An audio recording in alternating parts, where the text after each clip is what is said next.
பழங்காலத்தில் ஒரு மன்னன் கோவிலுக்கு சென்றான். அங்கு மணி ஒலி கேட்டது. மனம் அமைதியடைந்தது.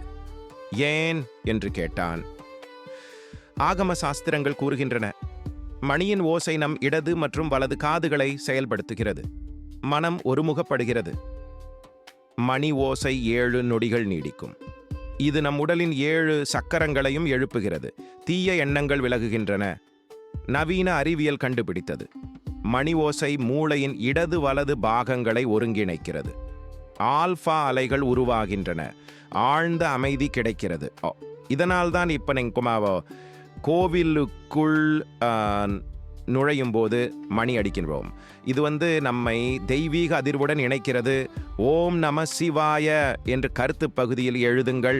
இந்த வீடியோவை உங்கள் குடும்பத்துடன் பகிருங்கள். தினமும் புதிய கதைகளுக்கு சந்தா செய்யுங்கள்.